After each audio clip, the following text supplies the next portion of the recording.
कृपया वीडियो में न्यू है तो वीडियो को लाइक एंड सब्सक्राइब और शेयर करें। हम सभी श्री कृष्ण और जरासंध की प्रतिद्वंदिता के विषय में जानते हैं।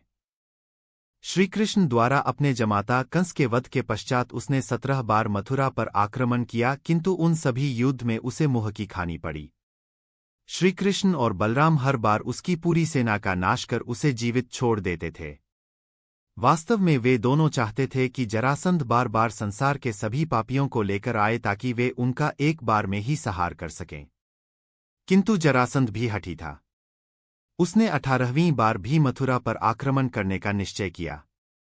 उसने अंतिम बार अभी तक का सबसे अधिक संहारक हमला मथुरा पर किया, जिसमें न केवल आर्यावर्त कई राजाओं ने उसका साथ दिया बल्कि इस बार एक विदेशी सम्राट काल्यवन भी अपनी 1 करोड़ की सेना लेकर जरासंध से आ मिला।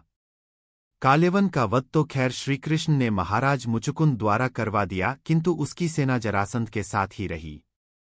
उसने इस सेना के साथ आर्यावर्त के कई राजाओं की सेना के साथ मथुरा पर इतिहास का सबसे बड़ा आक्रमण किया।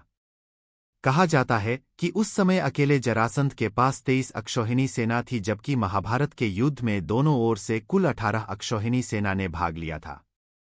अब आप सोच सकते हैं कि वो आक्रमण कितना भयानक था। उधर जरासंध के बार बार के आक्रमण से तंग आकर श्रीकृष्ण ने समस्त यादवों के साथ मथुरा छोड़ने का निर्णय लिया। महाराज उग्रसेन ने भी इस बात का समर्थन किया। श्रीकृष्ण के नेतृत्व में समस्त यदुवंश ने अपनी समस्त धन धान्य एवं संपत्ति लेकर द्वारिका की ओर प्रस्थान किया। उसी बीच मार्ग में ही जरासंध की सेना ने श्रीकृष्ण पर आक्रमण किया। अपनी प्रजा को उस आक्रमण से बचाने के लिए श्रीकृष्ण और बलराम ने लीला रची और प्रवर्षण पर्वत पर जाकर छिप गए। जरासंध को तो श्रीकृष्ण से ही मतलब था, इसीलिए उसने अपनी सेना के साथ उनका पीछा किया। जरासंध के नेतृत्व में असंख्य राजाओं ने प्रवर्षण पर्वत को घेर लिया। जरासंध ने उन सभी राजाओं को उस समूचे पर्वत पर ही आग लगाने की आज्ञा दी ताकि श्रीकृष्ण और बलराम उस आग में जलकर मर जाए। उस समय जरासंध की सेना में ऐसे ऐसे राजा थे जिनके बारे में सुनकर आपको आश्चर्य होगा। हरिवंश पुराण के विष्णु पर्व के अध्याय 42 में श्लोक 28 से 36 तक उन सभी राजाओं का वर्णन दिया गया है।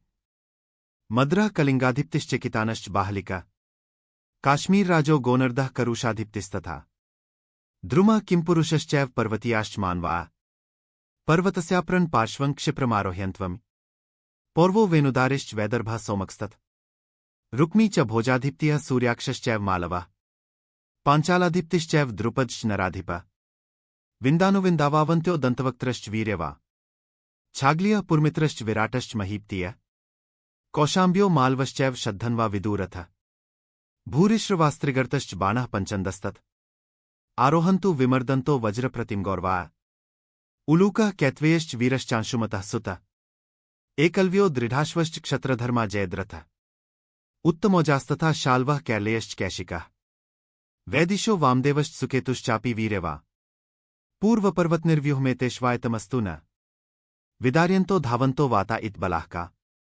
हरिवंश पुराण विष्णु पर्व अध्याय 42 श्लोक 28 से 36। जरासंध ने आदेश दिया मद्र के राजा शल्य, कलिंग के राजा चेकितान, बाहलीक, भीष्म के तात, काश्मीर के राजा गोनर्द, करुष देश के राजा पौंड्रक, महाराज द्रुम, किमपुरुष, पर्वतों पर रहने वाले मनुष्य, ये सब इस पर्वत के दूसरी ओर से शीघ्र चढ़ें। पुरुवंश के वेनुदारी, विदर्भ के राजा सोमक, भोजकट के स्वामी रुक्मी, मालवा के स्वामी सूर्याक्ष, पांचाल के राजा द्रुपद, अवंती के राजा विंद एवं उनके भाई अनुविंद, प्रतापी दंतवक्त्र, पुरमित्र, मत्स्यदेश के राजा विराट, कौशाम्बी के राजा शद्धन्वा और मालव के राजा विदूरथ, भूरिश्रवा, त्रिगर्तनरेश, सुशर्मा, पंचनद के स्वामी बाण, ये सब इस पर्वत के उत्तरी भाग से शत्रु को रौंदते हुए चराई करें। छल करने में कुशल शकुनी का पुत्र उलूक, अंशुमान का वीर पुत्र दृढ़ाश्व, एकलव्य, क्षत्रधर्मा, जयद्रथ, उत्तमौजा, शाल्व, केरल के राजा कैशिक, विदिशा के स्वामी वामदेव, प्रतापी सुकेतु, ये सब पूर्व दिशा से पर्वत को वैसे ही विदीर्ण करते हुए आक्रमण करें जैसे वायु के प्रहार से बादलों के समूह बिखर जाते हैं। इस प्रकार हम देखते हैं कि उस समय जरासंध के सहयोगी अनेक ऐसे राजा थे जिन्होंने बाद में महाभारत के युद्ध में भाग लिया। यही नहीं, पांडवों के कई संबंधियों शल्य, बाहलिक, द्रुपद, विराट, उलूक इत्यादि ने उस समय जरासंध जैसे पापी का साथ दिया। बाद में इनमें से कईयों ने पांडवों और श्रीकृष्ण की ओर से महाभारत का युद्ध लड़ा। इस सेना में जो वास्तव में जरासंध के मित्र थे वे थे उलूक, एकलव्य, शाल्व, रुक्मी, पौंड्रक, सुशर्मा, बाण, शतधन्वा आदि हैं। इस सेना में कई ऐसे राजा भी थे जो मथुरा पर आक्रमण करना नहीं चाहते थे, किंतु जरासंध के भय के कारण वे उससे मिल गए। ये थे शल्य, विराट, द्रुपद, चेकितान आदि। बाद में चेकितान श्रीकृष्ण की नारायणी सेना में एक बड़े पद पर प्रतिष्ठित हुए। जब महाभारत के युद्ध में नारायणी सेना दुर्योधन के पक्ष में चली गई तो चेकितान ने सात्यकी के साथ पांडवों का पक्ष लिया था। इसी प्रकार उत्तमौजा, द्रुपद, विराट आ। महाभारत की ऐसी कई रोचक कहानियां हैं जो हम आपको बताते रहेंगे। हमसे जुड़े रहने के लिए हमारे चैनल को सब्सक्राइब कीजिए। आपका बहुत बहुत धन्यवाद।